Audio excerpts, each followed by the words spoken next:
The Let Me Be Frank podcast is proudly sponsored by Glenwood. Glenwood are the UK's leading construction industry debt recovery agency. Remember, no win, no fee with Glenwood Debt Recovery. Find out more at glenwoodconstruction.co.uk.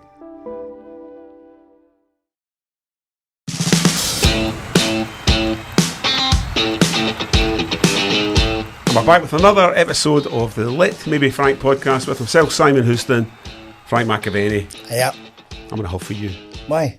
I feel as though you're kind of two-timing me at the moment.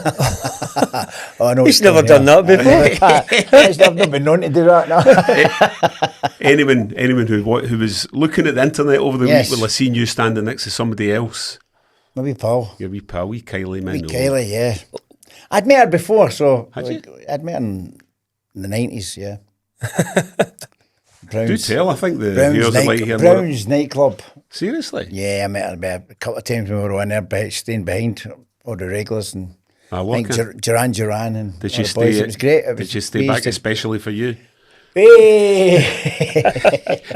Seriously? No, it was good fun, yeah. So did she No. remember you? No. Did- She said she can't remember a lot about Brown's at the nightclub. She knows she was there a lot. A bit like you But she said, can't really remember. the wilderness Anything years. that's happened, I says, yeah, it's all right. I can't remember the 90s either. She was laughing, so it was I good. wish I could be so lucky. That's all came across, isn't it? But it was That's good. good. She's lovely. So the voice you're hearing Yes. is our guest this week, and another, you keep pulling out the big guns, the big legends, an absolute Celtic legend. How can we describe Tom Boyd? Right, I'll give it a Captain. go. I'll give Courageous. it a go. 579 career appearances for Motherwell, Chelsea and Celtic, 304 games in the hoops, captained the club from 1997 to 2002, 8 goals. There was a ninth, we'll talk about that in a minute. 6th most capped player in the history of the Scottish national team with 72 caps. Won 3 titles, 3 league titles, 2 Scottish Cups and 3 League Cups, and also won the Scottish Cup with Motherwell in 1991 and was inducted into the SFA Roll of Honour in 1997. Wow, they've hardly any time left. Is there anything left it? Aye. Did I get all that right? Somebody a few weeks ago pulled us up because Wikipedia had the stats wrong. Does that Yes. sound fairly accurate? No, you covered everything. I Apart think from that's no the, fact. the wonderful Tom You Boyd. missed my number of goals for Celtic, which doesn't take too long actually. 2. It was. I don't want to put fingers up here and Aye. give you So a what- clue. Did you outscore Lenny then? Because I think he No, got I think Lenny's goal at Dunfermline, and was it 8-1 or something? I think he scored 7-1? 2 against Dunfermline actually. I think that was his third one. Is it? I think that was his third That one was a that bit- day. So he overtook me. But again, Lenny was a midfielder, I was a defender, and I think probably wasn't as great in the air, so I was told to stay back because I had a bit of pace for cover as a defender. And quite a lot of times I'd maybe play sweeper or full back, whatever. And so my opportunities, the goals that you say there, the 8 goals, possibly 9, we'll talk about later. The 8 goals, I think I get 6 of them at 6 Motherwell. at Motherwell. Yeah, because I had a wee spell in midfield. Right. That's So what were your 2 goals for Celtic then? Can you yeah. remember? Listen, I actually I often ask that of Celtic supporters, diehard Celtic supporters, to see if they know anything about Celtic. So Frank, where was my 2 goals? Dumbarton. I don't know. First one was at you weren't there, I don't think. No, you weren't there. You weren't there. It was first one was at I know Paisley. you never scored when I was playing for them. When we No, were playing exactly. together, I you just never set you up scored. a couple of Set times. me up a couple of times, and I So think that one was- of them was getting in. I just stole it, but never mind. We're not Love talking Street about was that. one. Love Street, and I Love won each Street. draw in my first season, and then the winner at Falkirk. In fact, that was just recently again as well, not that long ago. 2-1 victory. Phil O'Donnell. I said no longer with us. He scored the other goal, I believe. Wow. So there we go. So a Celtic goal scorer. So they now all know. So when I ask them again, they all should know. That's brilliant. So what's to talk about? Yeah. Let's talk about you first. Why?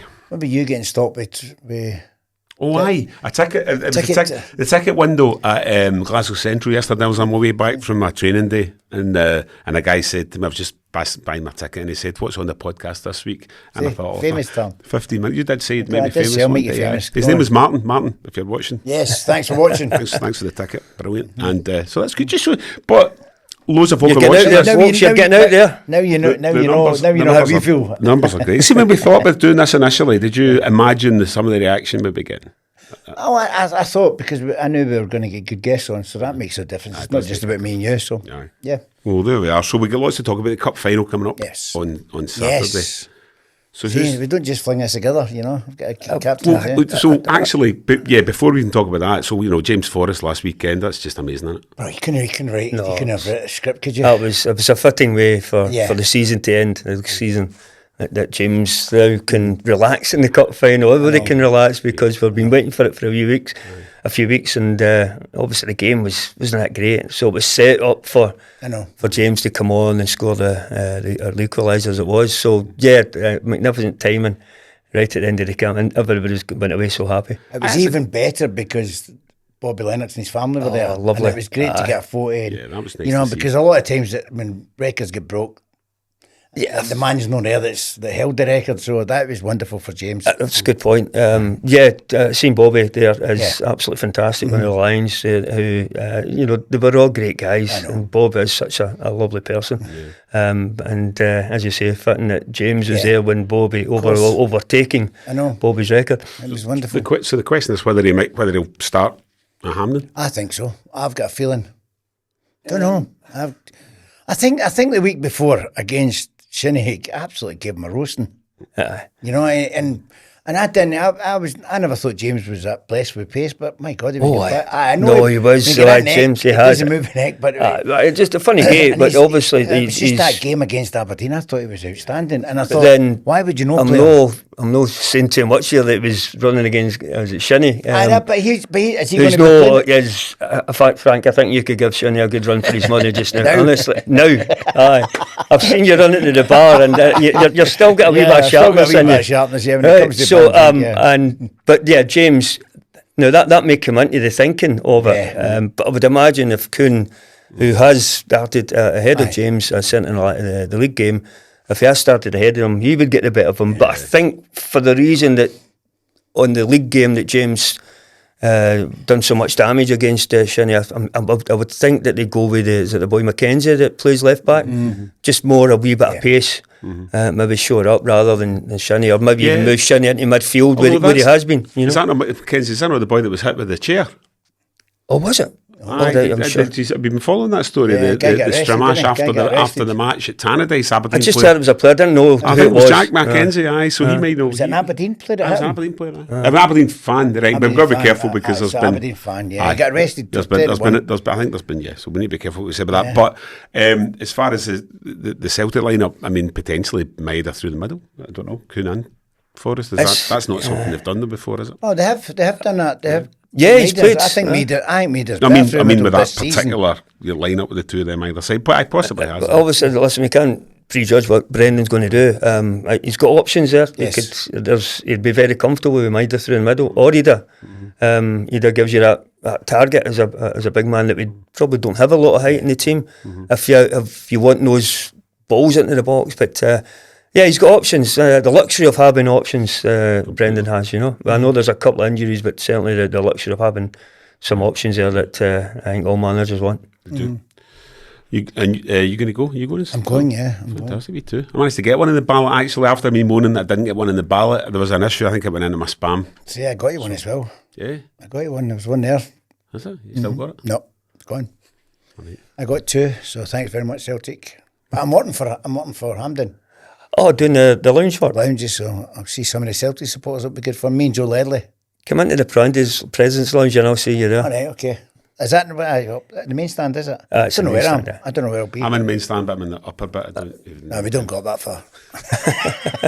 Just get the heights, aren't you? You carry binoculars. So, on the subject of cup finals, 1991, that's when... Well, it was probably the first time that the name Tom Boyd really was on my radar as well, in the famous... They called it the family final, didn't they? Yeah, Jim McLean and Tommy. Sadly, their father had died that week within the game, so wasn't he? I think Tommy certainly wasn't in the mood for celebrating really that much for the rest of us. But for me, my last game for Motherwell, I was leaving to go to Chelsea. Did you know after you that were game. leaving, Tom? Yes, I'd signed. Did the club know? The club knew. In fact, the club were trying to get rid of me because they tried to sell me in the semi-final. Wow. Before the semi-final, where Motherwell beat Celtic. The replay 4-2. Both games. Before that, I'd played in the quarter-final. Brian Clough was down. At Capello watching me. And I had discussions with him. But I didn't sign for Forest that year, who also got to the FA Cup final. They certainly did, They got to the FA Cup, where that was the famous Gascoigne tackle that injured himself. So the chance to go to Forest, I turned them back because I think at the time, Brian was going through real drinking problems and started singing to me when he was at my dinner table when we were talking to each other, you know what I mean? So that was for me, coming from my wee guy, coming from Motherwell, young, seeing somebody like this, I didn't. So you actually met him then? You met Clough? Met him with his, I think his assistant at the time, was it Ronnie Fenton? So him and my agent, we went down to London and had a wee chat and speaking, and I made my mind up not to go at that time. So eventually it was Chelsea that I chose at the end, you know. Not the Forest could have won the FA Cup possibly if I'd been playing away back then. Or maybe Gascoigne would have got me. Who knows, away back, you know. So, absolutely great. Great memories for that. Sadly, a few players not with us no longer in that team. The great Phil O'Donnell who played with us, and obviously David Cooper, who I think helped make me as a player. Jamie Dolan and Paul McGovern, who were in the squad, two young boys. They were in front of you, or did you play centre half? No, I was left back. See, that's the story. As I mentioned earlier about my goals and stuff like that, I was a sweeper to trade. Yeah. The old style. Then it got changed into two centre backs. Wasn't the greatest in theirs for a centre, or the tallest. I got pushed into midfield for a bit, but I wasn't good enough for midfield. Stayed there about that season and a half. I says, look, I need into defence. The right back had been taken. Fraser Wishart was a great player for us. Tom McCadden, I think, had been signed, and Craig Patterson. So left back was a slot that was available. So that's why I became a right-footed left back. Right, okay. And then after that, David Cooper came. I had a bit of pace to go up as Davy's legs, you know, and his ability to go by players was fantastic, and it helped me, and I think helped me get the recognition that I got. To sign or talk to Forest and talk to, I think Leeds was one as well, but also obviously talking to Chelsea and get my move to Chelsea. So I think it certainly helped being part of that team. So we've spoke about Coop before, but I've trained with him. You don't realise how good he is until you train with him every day. It must have been wonderful. His control was phenomenal. You know, for a one-footed player. And his vision and awareness. You know, great team player to have, and such a nice guy as he was at the time. So, but sadly, no longer with us. A sad incident was doing training. Phil O'Donnell as well. Wait, so you were on to mention two other players. Sadly, Jamie Dolan and Paul McGrillen, who were young boys in the squad. And sadly, they've passed away for different reasons, you know, which... I think they passed away quite a while ago. Yeah, of course. And the wife was getting worried about, watch what you're doing and all that, try to keep fit as I would do quite often. But it's part and parcel of life, isn't it? Of course, and you played with Phil later on at Celtic as well, so you'd have spent quite a bit of time in his company too. And we chatted to Sid a few weeks ago about how much he missed him as a human being as well as a player. Again, there's quite a lot of common denominators with a lot of these people. Very nice. Phil was one of the nicest guys you ever want to meet, and I don't think I've ever seen him losing his temper at anything, much like the whole family were absolutely fantastic, and Sid's right, Phil was up there as being a genuine guy, and a guy that gave you a team player for us. He was absolutely fantastic. So that 4-3 that final was? 4-3 went well, I've looked back on it often, and you can see mistakes and things that you're doing, stuff like that, but for entertainment it was great. Remember the story of it, and the man of the match as we got at the time, Ali Maxwell, had burst his spleen in a tackle for John Clark, right? Jumped into him, and whether it's the elbow or whatever, caught him in the stomach. So we lose the goal right on the final whistle to make it 3-3. Darren Jackson's running through, our centre backs weren't quite marking the players, And so it's going to, but I'm screaming. There's a wee picture of me seeing me screaming at Alistair Maxwell for no coming. And he's got a burst as soon as he collected his medal, he was off in an ambulance to the hospital. Just along. He was that bad. Yeah. Obviously, his spleen had burst, so obviously to do with it. I'm shouting him, and I'm going, what do you not come off your line for? And he's not realising the extent he's injuring. But then again, that was old school. Nowadays, they come off with a broken eyelash or something like nowadays, and maybe just to waste time. Maybe we should have done that with Ali or something. So I take, obviously you're a Celtic ambassador, and we're going to talk about that later on. But I presume at Fir Park, you never have to put your hand in your pocket ever again either. Obviously my role as a Celtic ambassador, and I've done that for a while before I got the title. I was in there working and just through the lounges. It was more at Celtic Park, and I have been, but I've been back quite a few occasions to former players thing. Of course. The invite through Jim Griffin primarily, who was in the team, played alongside me. But meeting all sorts of legends of Motherwell down there. So I'm and Tom Cowan. And Tom Cowan as well. So I've met some wonderful people there as well at Motherwell, and a great club to start off in. It was, and I think it helped me become the player I was. I was there about 8 years, and it took a wee while for me to get a move, but I think it was the right thing for me, rather than I played with the boys' club at Celtic, and I wasn't ready to play for Celtic. I wasn't good enough to play at Celtic at that time. So getting out and branching into a community club like Motherwell was probably ideal for myself. So we were talking before we started recording about whether the two you might have played against each other when you went down to Chelsea, but you think you were injured, we reckon, the start of that 91. Well, I must have been because season. It was Nottingham Forest, talking about Nottingham Forest. I joined 91. Nottingham Forest beat West Ham in the semi. Did they? I didn't know that one. The referee sent Tony Gale off. Right. So we get down to 10 men. I was in the stand. Did you play? I was injured. I played. I joined in 91 for Chelsea. Paul Elliott had left Celtic to get down to Chelsea as well at the same time. So we had a couple of Scotsmen there. Stevie Clark was in there. Joe McLaughlin, Big Joe was. Stevie, Scotland manager now, doing a great job. Yeah. Aye. So you didn't play against each other. Did you know much about Frank at that point? I knew who Frank was. I was a Celtic supporter. That's true. So I would have played against him in the years that was here. The 88 season obviously was magnificent, and he was a tremendous player for Celtic. Feared by so many.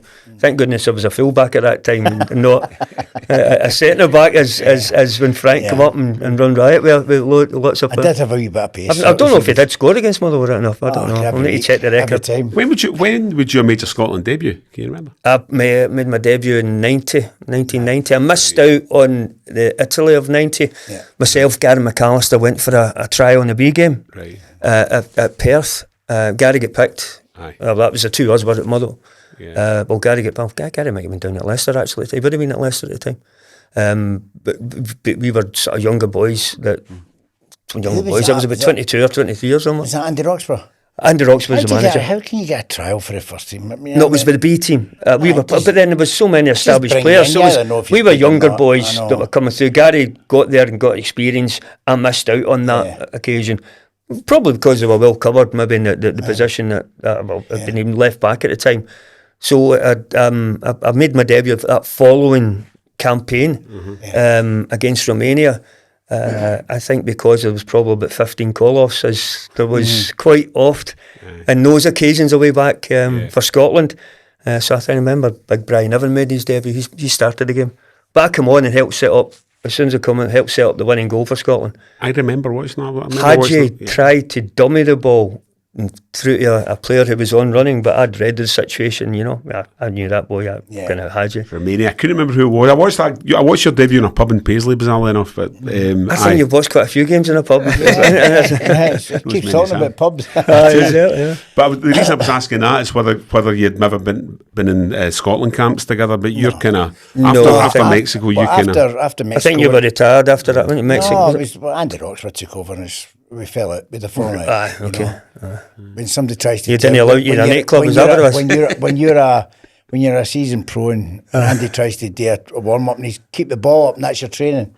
And we're all looking at each other going, really? And that was his training. So that was enough for me. But It was one of them. He never picked me when I was at Celtic. You know, none of them did. Craig never picked me, and I was scoring all the goals. And tell me it wasn't just the fact. Not to do with me. I think it was the fact it was Celtic. Is it? I'm Right, convinced it was. Yeah. Okay. I'm convinced because Tommy TB wasn't happy about it because I was Well, scoring all the time. I get most of my caps at Celtic. He said under to Craig, them, he said to them, it's not right. But Well, Tommy Burns was probably undercapped though, wasn't he? Yeah. But then again, you could argue that when Tommy was at his peak, Midfield the was midfield was, strong. full of European Cup winners with Liverpool and exactly. various teams like that. And, Exactly. so Chelsea then, I mean, that was a season there, but I Well, mean, no, even a season. No, and it can come out the blue, completely out the blue. I went down there, started away playing as a left back. Often, if we're getting beat, go for a back three to a back four, a back four to a back three. Sorry, I'd be wanting to get taken off Ian Porterfield, who was the manager.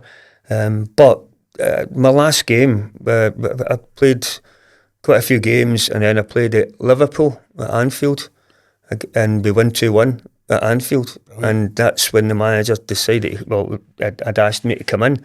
So I didn't know what was happening. I was just bedding myself into the team as a new guy there and doing well, doing okay. And the opportunity. For a rise. Done nothing. The strange thing was that it wasn't even at the training ground, which was at Harlington, just near Heathrow Airport. He asked me to come into the Stamford Bridge Stadium. the stadium, and I didn't know why. I hadn't a clue there was any talk of any anything happen. And when he went in, he just says there was the opportunity to go back up the road to Celtic, and before he'd finished the sentence I was on a taxi at the road and I went to Heathrow Airport and up, so that was it. I was quick as that, and I went right, and get up. It's not often I say this, but it was the best piece of business Celtic's ever done. I mean, it's got to go down as one of the greatest deals. Well, I would say it's the best swap deal ever. Aye. I mean, But in best terms of deal. the longevity of myself and becoming a captain and the significance of that, I think the Larson deal, I think, would trump. Yeah, but as far as at that time, maybe, yeah. Not the first game when he gave it to Chick Charnley, everyone's going, what? Exactly. But Tony Cascarino going the other way, who, let's be honest, hadn't really endeared himself too much to Celtic supporters. Although he did score at Ibrox. Good player, Tony, wasn't he? He was a good player, but he just didn't do it for Celtic. Well, this was in a time before Bosman's, and you can go at any time of the season, right? It might have been different had Bosman's been around at that time. That would have been February, sort of been out with the transfer market, so it might never have happened in the Bosman. So who knows? But great move. There was a lot of people that thought that was all pre-planned and stuff. That you were going to Celtic anyway. But we signed Tony Cascarino. I think, I might be wrong in this, but as our record signing, I think it was 1.2 or something about that. Yeah. And to sign your record signing, who then leaves about 6 months later, that's some plan, isn't it? To spend that kind of money and lose out. No. I was about 800 or something. It was about 800 signed for Chelsea, so there's not much a difference in terms of overall things. But you saw two different sides of life at Celtic, didn't you? Because your early 2 or 3 years, Liam Brady was horrendous.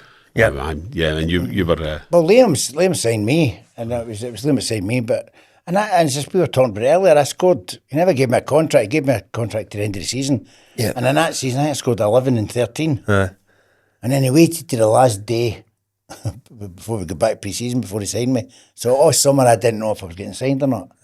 So he left, and then of course we know what happened. Lou McCarrick came in. See, which wasn't a good thing for me. In terms of Liam, the problem with Liam is that his big money signings that he signed at the start weren't good enough. In terms of, you look at Cascarino and his record, and Stuart Slater and guys who spent a lot of money on, didn't really have the impact that managers want these players to be in the team regular, to be playing really well, to change the format. That's happened. Managers, there's a whole list of managers that have done that, come in, signing players and made the team far better. That didn't happen for Liam. So that's how he went back to tried and trusted and stuff. Guys who'd been over the course and done it and get goals for us. You know what I mean? Got goals for us. And so Macari comes in. How long were you there after that? But Liam came in. It was because that was great for me, because Charlie Nicholas is a good pal, but he was also, I thought he was wonderful at Celtic. The first time, obviously. Charlie scored goals. Scored 50 odd goals, the same as Henrik. So, I mean, he's up there. Not as good. I'm not going to, before anyone writes in, but You know, Charlie scored 50 odd goals against good defenders, Tom, against defenders like you and Richard Gough and Hegarty, Neri, McLeish, Miller. I mean, that's good defenders. So he done well. So I was fortunate to play with him, and it was Andy Payne was in. And I signed him, didn't I? From Huddersfield. Because I remember we get beat with Falkirk, and McCarry didn't like us because we were personalities, if you like. No personalities, but with a character that he didn't like. Well, you're established pros and stuff like that. You could and he wasn't answer him back and stuff, you know. Aye, so we'd answer back, and he didn't like it. And we got beat with Falkirk, I think. It was either the league or the cup. Whatever it was, we get beat. And that midweek, we had to play them or in the cup again or the league, vice versa. And me and Charlie played up front, and it was wonderful. We get beat with whatever game was the first one, we get beat, and then we battered them the next game. Me and Charlie were two up front, and he was megging, you know what he's like. He was megging people, and I'm laughing, telling a big guy. There was only one defence of McCarry of Lou in terms of, obviously he wasn't there quite a bit in some of the game or some of the training methods, but that was at the height of our problems. Yeah, that was I know.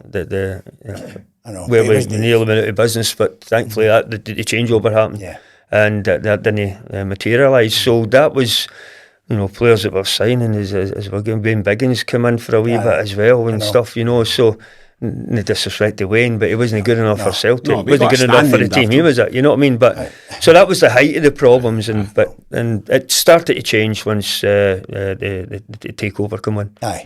Definitely. Yeah. Because I was supposed to go to Man City and he stopped me from going. Pulled the plug, not me, McCarry. Did he? Pulled the plug. Brian Horton was on the phone to me. Not supposed to, but never mind.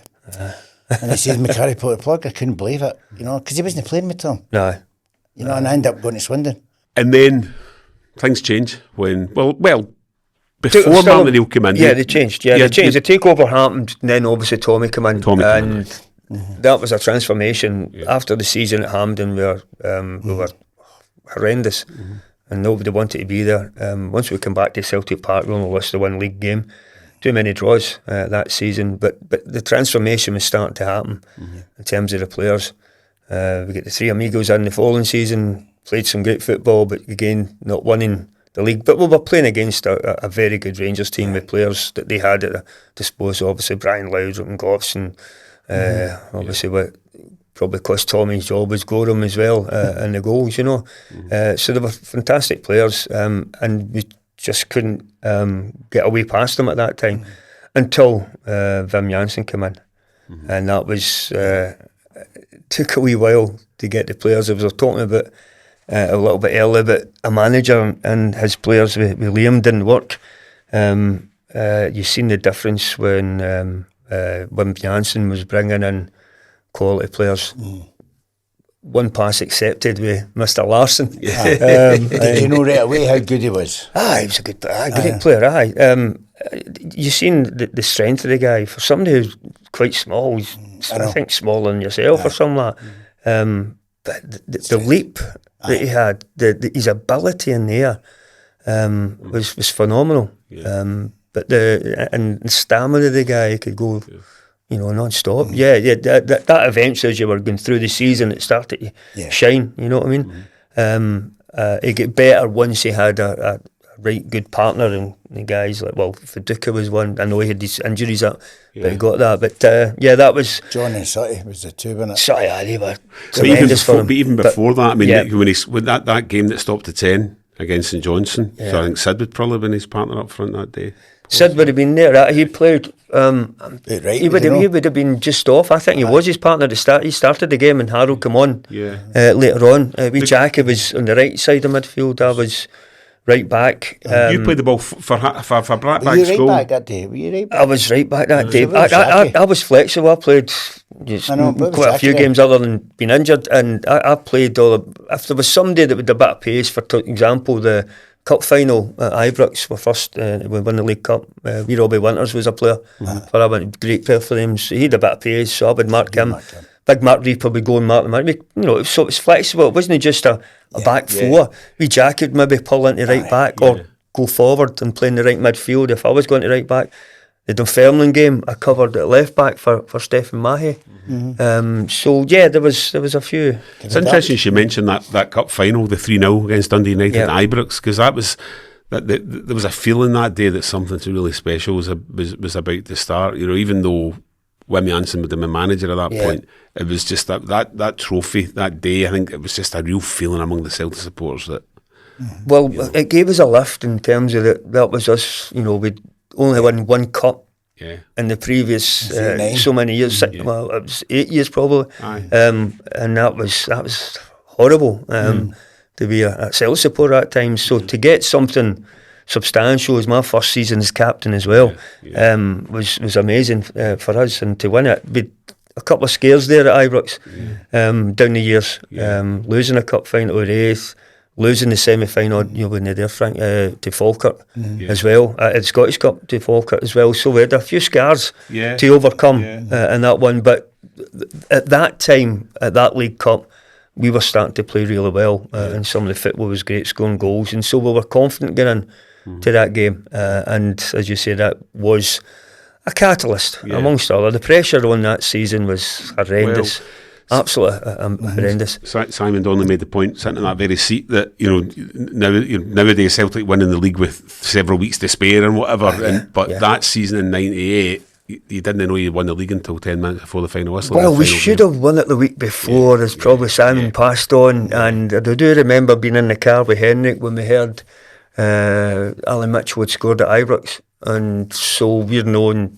Well, that was us knew that the game had finished. We could win it at Dunfermline, and so your guy, Mr. Donnelly, who was the one that wanted it at Dunfermline, because he would have been the guy that got the adulation of scoring a goal that stopped the 10. We should have won that, and a couple of games as well. We drew at home to Hibs, who were the bottom of the league.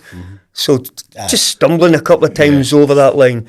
But you go there. You know, what a place for us to win the first trophy in 10 years. It was fitting to win it at Celtic Park. And obviously Henrik, you know, the legend that he became from that season, but onward, was him getting that first goal. And the second goal was we're talking about.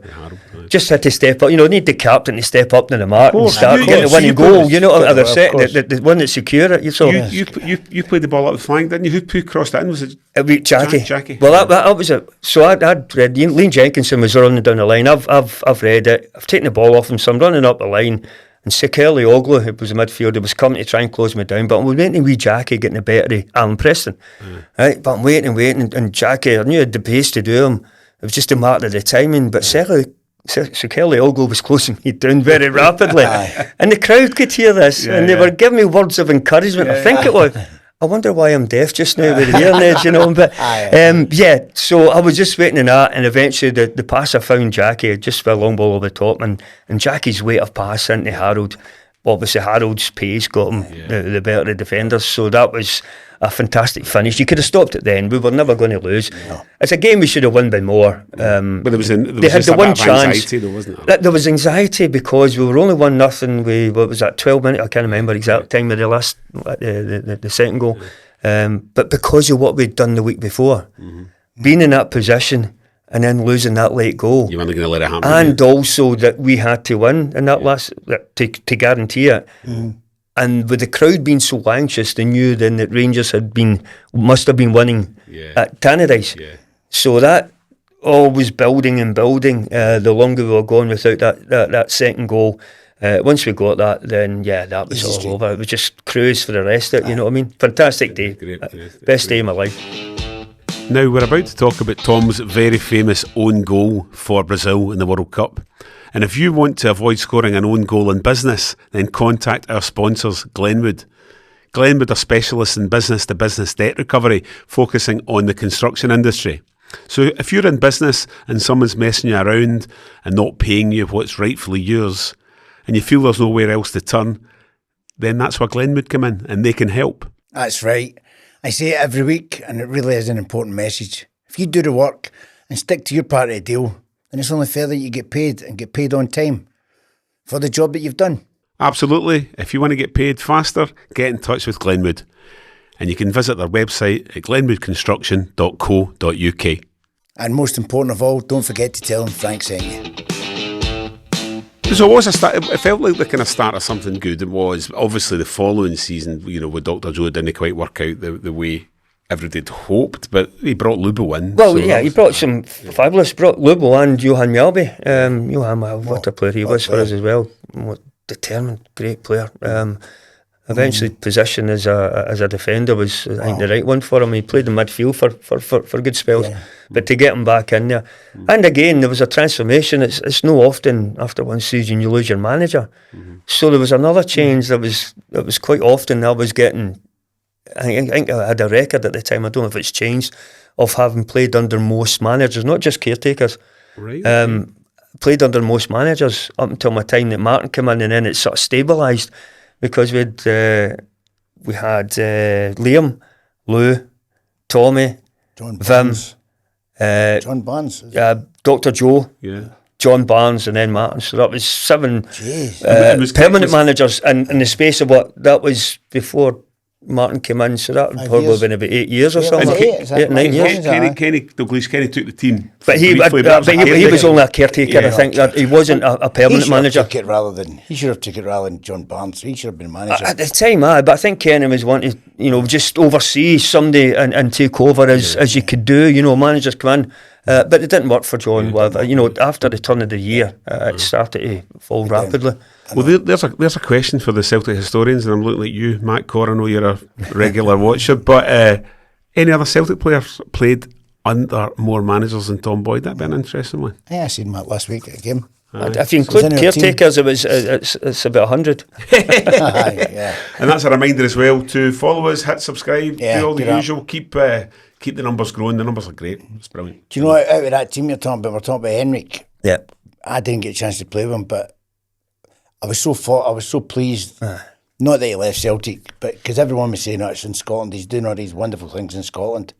And I was so pleased when he left that he went to Man United, won the European Cup, and he went to Barcelona, and he'd done everything. He won the European. In fact, he changed the European Cup final, didn't he? It changed everyone's mind because a lot of people in England, you know what they're like. It's only in Scotland he's doing that, but he'd done it all over Europe. Do you remember? You know? I don't know if you meant Terry Henry after the match as well. Do you remember that?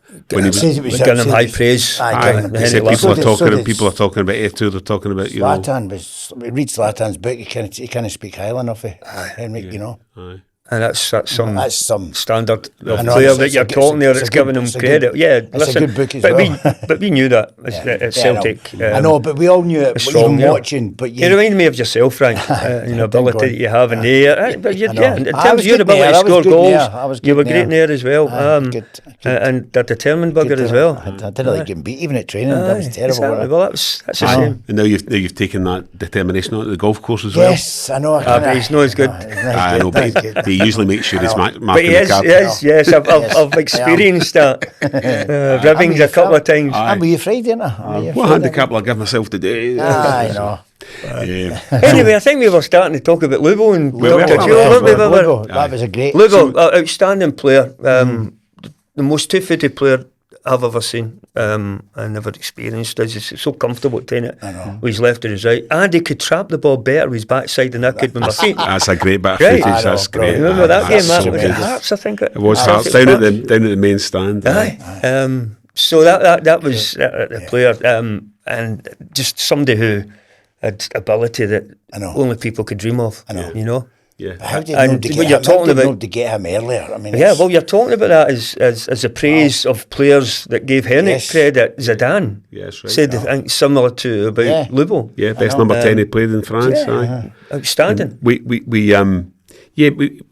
count ourselves lucky, that players like Lubo and Henrik Larsson came to play, and even just not just for Celtic, for Scottish football too, having We players of certainly that appreciate ability. world class players with a reputation of them who comes and plays a good game and they get applauded off the park at Celtic Park, and for a good spell that was quite a few.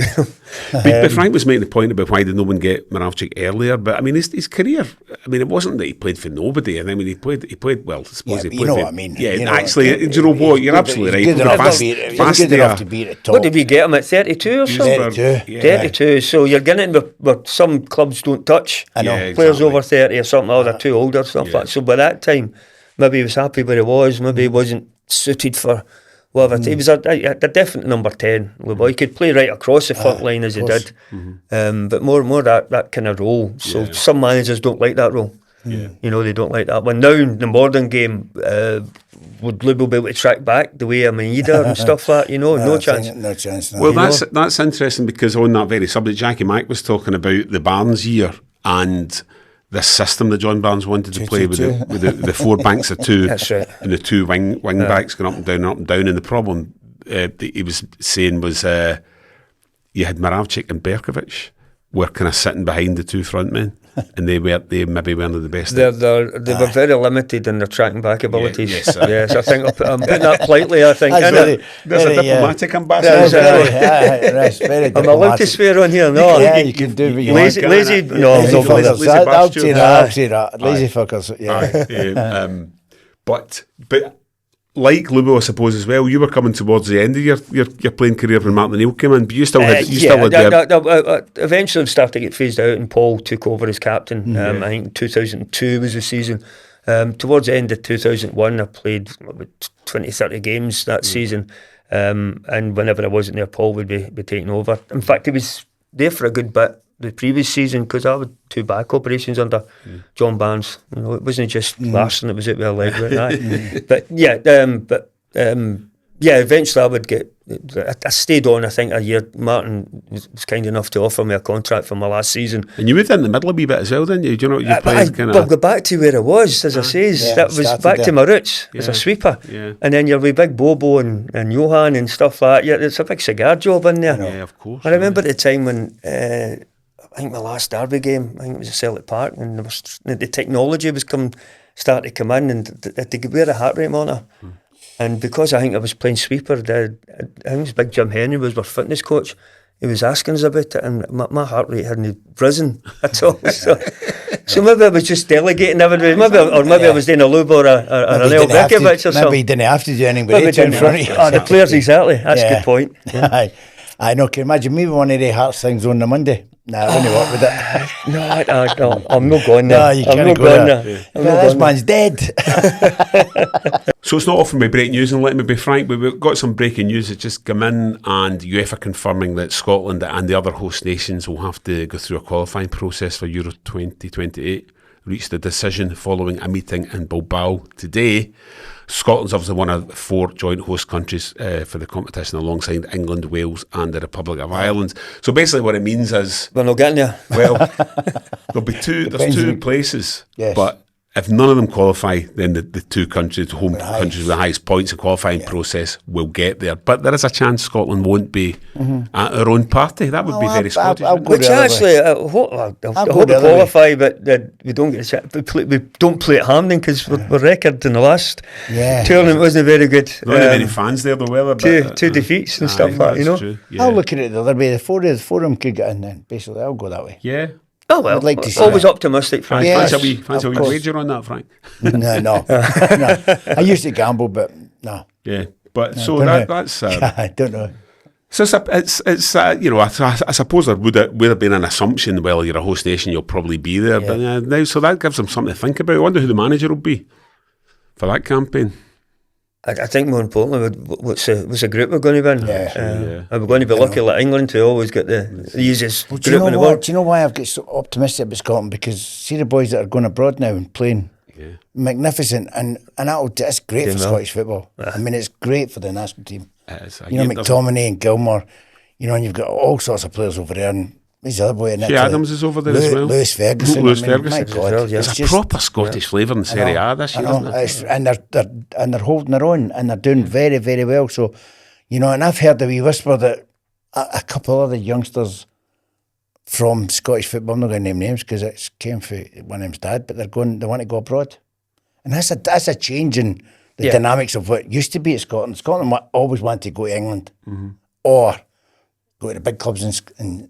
It's easier to hear that the young boys coming through are wanting to go abroad now. There's a culture change, but with players doing so well, everybody wants to go where players are doing well. The reputation, I think it's better for especially McTominay down in Italy just now is incredible. An icon status. I think Billy Gilmore gets left out as well, but I think he's a wonderful Billy's doing very well. They're all doing so. Yeah, the more, as you say, the more Scottish players doing well abroad, or I think even in England as well. When they come back and play for the national team, all we need is proper striker. You know, The young kids don't want to be strikers anymore. They all want to be number 10s, don't they? Do we need to get that world class player though? no, I just You think know, a teams. good, I mean, you who, know, since as you said, But Dalglish who- was one that was a proper world class player. But tell me we've that, not had that. when- Other when we teams played- fit when we these. You know, played, look you at had Wales with. when we played, you'd 9ers, and there many strikers we have. I mean, it was like, you know, McCoy's, Nicholas, Kenny was still playing when I played. That's true. You know, Mo Johnson, it was Speedy, Kevin Sharpie for Everton. I mean, it was unbelievable strikers. So where are they? I tell you what, You know, get a finger out.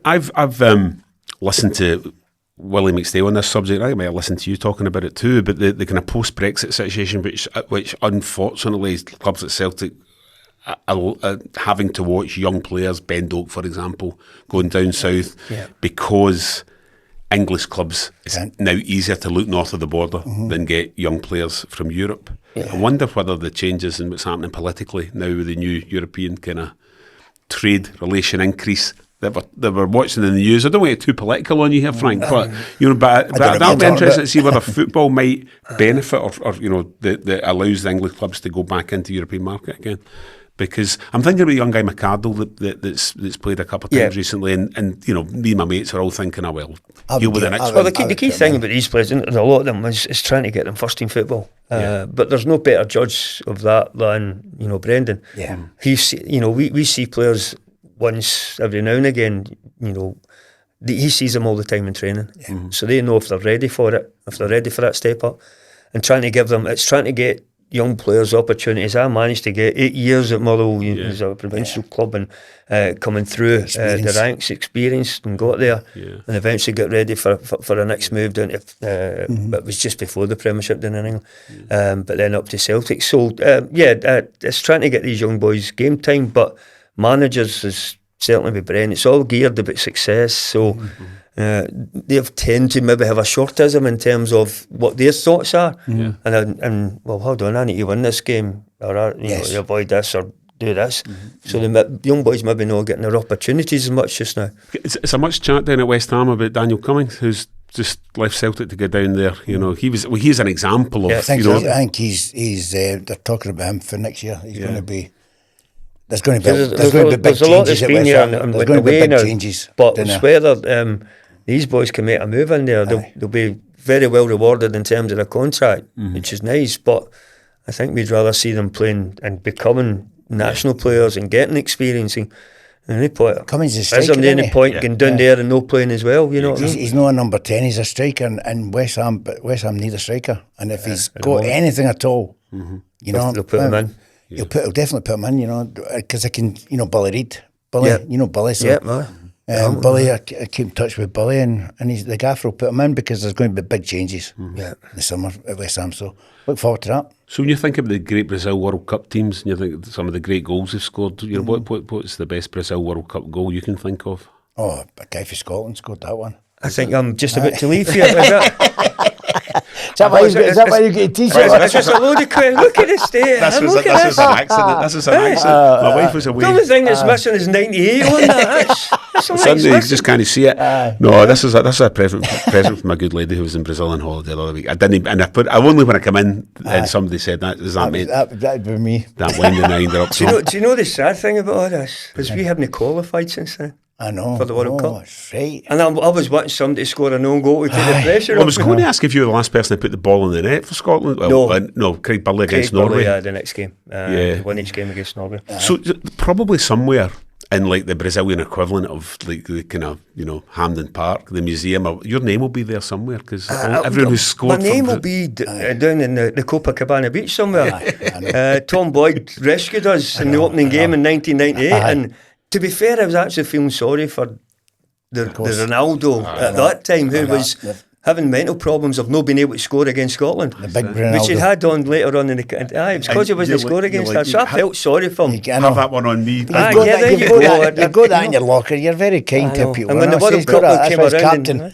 all joking aside though, and by the way, you owe me a television. Right. Did you? All right, no, okay. So I was watching that. I wasn't watching it in the pub, but we just moved in a new house in Scotstoun, and we threw a party, family, friends, and whatever.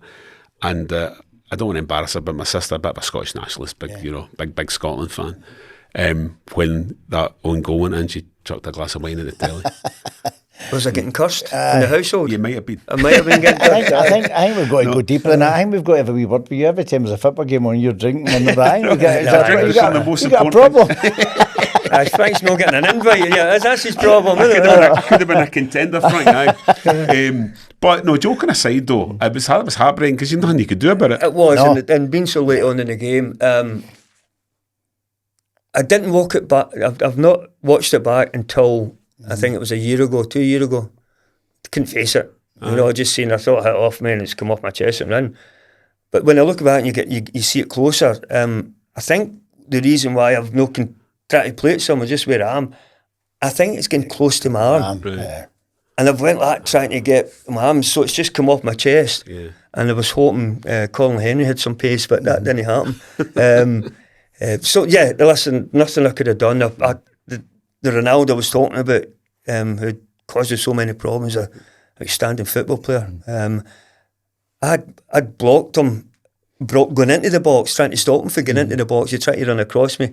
I think Cafford got the better of Gordon Jury. And then Jim came out to block the shot, and I've gone into an area where I thought, well, if it falls here or along the ground, Jim saves it, I can clear it.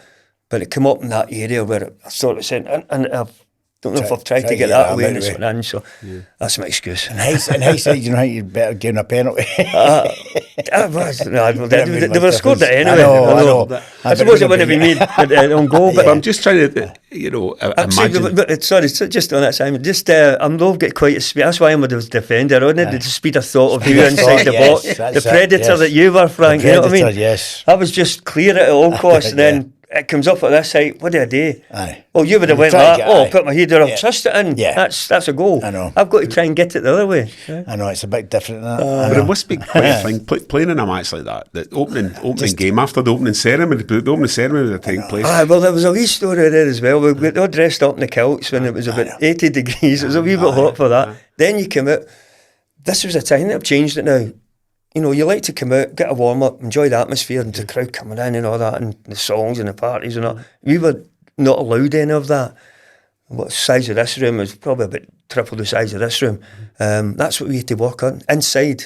So for the hour and a half that were there, 2 hours were there before, we warm up in there, and couldn't get a look out on the pitch, couldn't get adjusted to the field, your studs. You know, that how wet is the pitch, did they water it? So we never had any of that. That's incredible. Yeah, but we used to have them at Ibrox, you couldn't go on the pitch at Ibrox. That's right, there was a wee bit behind the main stand. That's the main stand, you wouldn't let you on. So you'd none of that. And then when you come out, you want the game to get started, right? But you've got the Scottish national anthem, your Brazilian national anthem, you've got the French national anthem, you've got I think there was a song that they played as well or something like that. So this went on for ages. And then there'll be all the dignitaries walking along the road. They wouldn't have lost a goal in about 5 minutes or something like that. I wasn't looking at dignitaries. The Brazilians were quite good. The dancing and all that was good. The ladies. But the best quote of that, was it not Craig Brown, wasn't it? And the two is right. So all the Brazilians are all hand in hands as they're walking out, and I think he goes to Gary McCall. I said, Gary, Brazil, you've got to remember Brazil were the world champions. Yes. The reigning world champions are coming in. They're playing Scotland, right? But Craig Brown, excuse the French here, but he says, Craig said to Gary, or was it Colin Henry? Sorry, it was Colin Henry. He says, Colin Henry says, Colin, they're all shitting themselves. I'm going, who's that? The guy that's up for the World Player of the Year and Ronaldo, you've got some outstanding players and they were all crapping themselves for playing Scotland. I think, okay. But anyway, we did well. We held our own in terms of, which we could do at that time. We could nullify teams. We could nullify. Yes. And we had a good defence, not just the defenders. We were solid enough. We didn't concede a lot of goals. And teams had to work really hard to get the better of us. So we had good defenders, primarily myself, Colin Henry and Colin Calderwood with the three at the back, but the full back, they all helped. Were you on the pitch at Wembley in '96 for the England game? Yes, I was there as well. I played in Euros '92. Played the last game. We won 3-0 against Russia, and I played the 3 games in the Euros. I think I might be the guy with the most winningest record so far. I think only guy that's won. Was it one game? How many points? 1 game, 1 draw.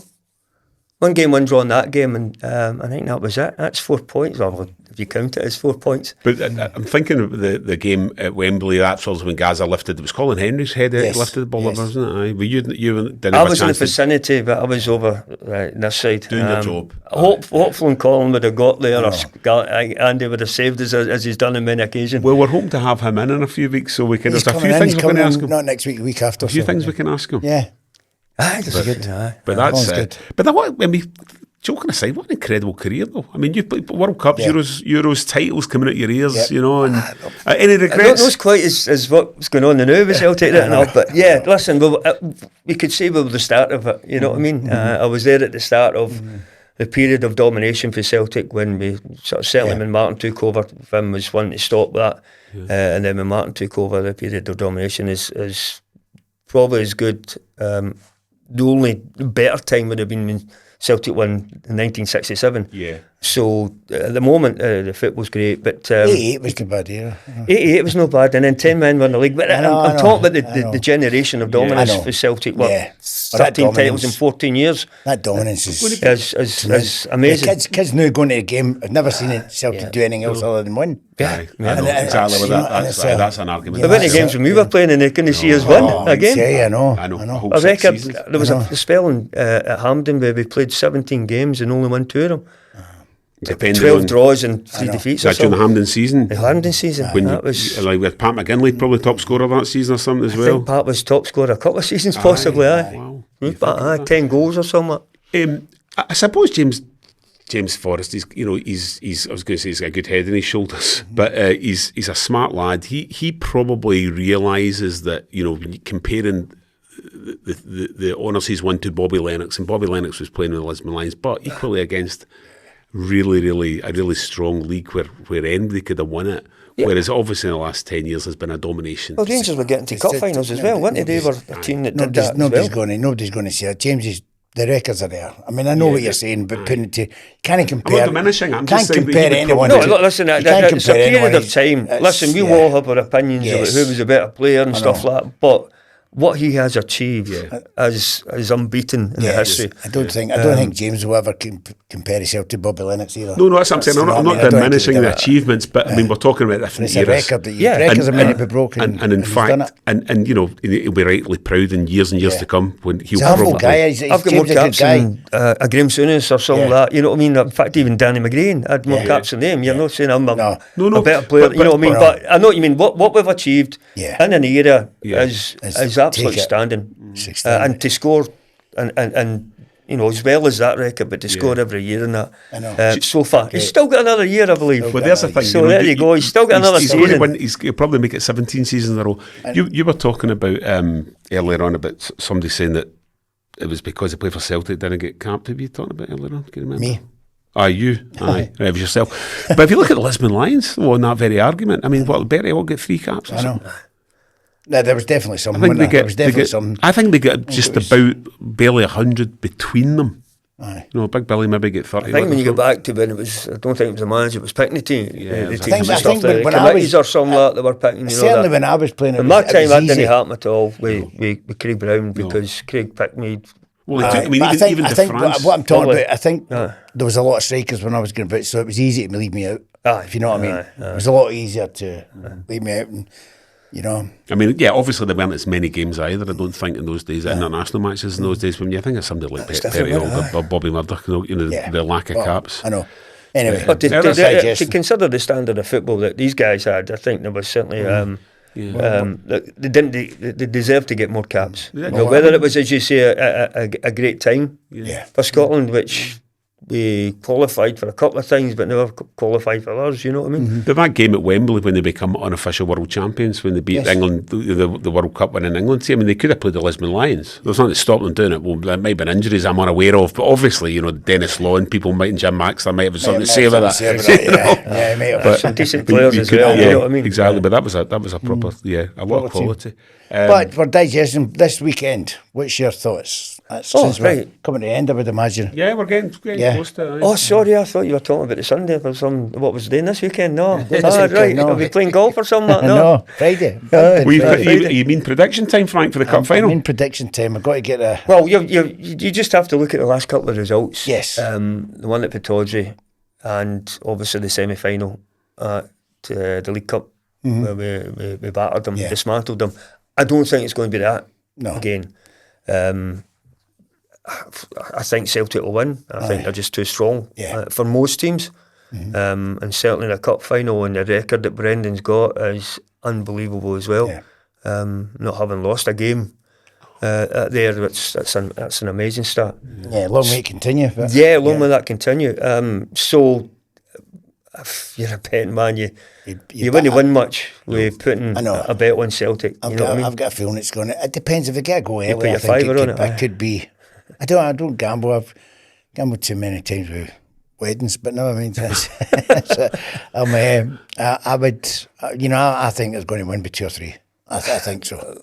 On paper, I'm going to say something really different. No, if we get early doors, I just don't think that you can't turn it on at Aberdeen. They've been getting beat everywhere, and in the last game, they'll be having nightmares about Celtic running over the top of them last one. So I just think in that big pitch, the big pitch at Hampden, it's, a lot of people love it, and I think Celtic love it. Yeah. I think the players at Celtic will adapt easier because they love the space. Boys love the space.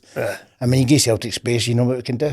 They'll destroy you. And no disrespect to Aberdeen. That's an interesting point about it. Whether do Aberdeen then just sit in time wasting tactics that teams try to employ, or cup final? That's getting me season. I think they're going to do that, but they're in Europe. Are they in Europe?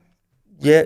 No, they get beat, didn't they? They get. Oh, they might have. They did do fourth or something. I'm not sure of the story of that. So, if let's go for it. You know what I mean? If they win it, then that gets them European place. You know what I mean? Exactly. And I think, in fact, if Celtic win, Hibs go directly into, I think, the Europa qualifying playoffs. Yeah. But I think if Aberdeen win, it's them or something along those lines. But but your point's absolutely right. They've got something to play for. Yeah, so it's not just going to I won't be a procession. Well, listen, regardless of that, they've still got a cup to win. It's a cup final. Exactly. Right, so I would imagine that's something to play for. That is probably something to play for. We do kind of get ahead of ourselves a wee bit in Scottish football. The permutations. As long as the boys don't turn up and just think you can turn up and win. Yeah, if they turn up and play. Seemed to happen a wee bit. Do you know what I mean? If they turn up and play. Seemed to happen against St Mirren a wee bit.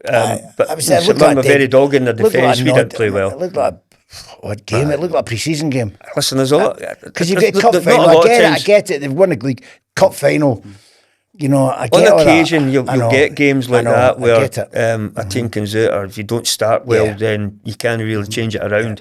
You can get into season, the party's there, you're just there to enjoy yourself, no focus. Maybe players were thinking about the cup final next week. If that's the case, then I'm sure Brendan would have noticed who was the ones that were doing that.